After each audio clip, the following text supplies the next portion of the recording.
ماہ رمضان کا استقبال دنیا بھر کے مسلم ممالک میں کیسے ہوا کرتا تھا اور چند ممالک میں آج بھی کیسے ہوتا ہے۔ مشہور سیاح ابن بطوطہ لکھتا ہے کہ 727 ہجری کی بات ہے، کہتے میں مصر کے ایک شہر میں تھا، شعبان المعظم کی 29 تاریخ تھی، وہاں کے قاضی صاحب قاضی عز الدین کے گھر پر خوب اہتمام ہو رہا تھا۔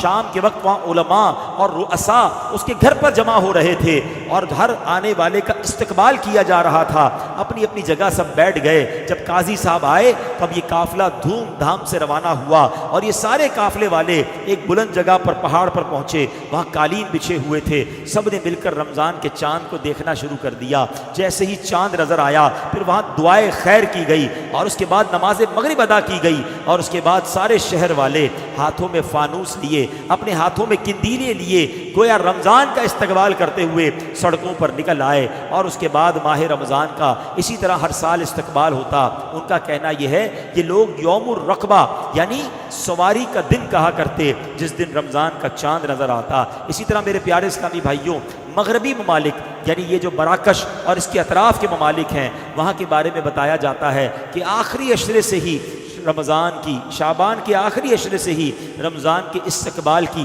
تیاریاں شروع ہو جاتی ہیں۔ اپنے گھروں کی صفائیاں لوگ کرتے ہیں، گھر میں رنگ و روغن کرواتے ہیں، جو چیزیں نئی لینی ہوتی ہیں وہ خرید لیتے ہیں اور اس کے بعد آمد رمضان پر ایک دوسرے کو مبارکباد دیتے ہیں۔ اور جب ماہ رمضان کا چاند نظر آتا ہے تو طرح طرح کے قصیدے پڑھے جاتے ہیں، اس کے استقبال کے گویا گیت گائے جاتے ہیں۔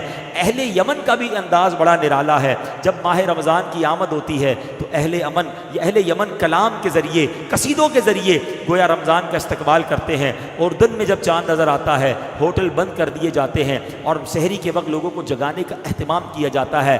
موریتانیہ میں رمضان مبارک کا چاند دیکھنے کا اہتمام ہوتا ہے اور جیسے ہی چاند نظر آتا ہے ہر طرف خوشی پھیل جاتی ہے، لوگ ایک دوسرے کو مبارکباد دیتے ہیں۔ صومالیہ میں آمد رمضان کی خوشی میں مساجد کو سجایا جاتا ہے اور ترکیہ میں اس مہینے کو مہینوں کا بادشاہ کہا جاتا ہے، ملک الشہور کہا جاتا ہے۔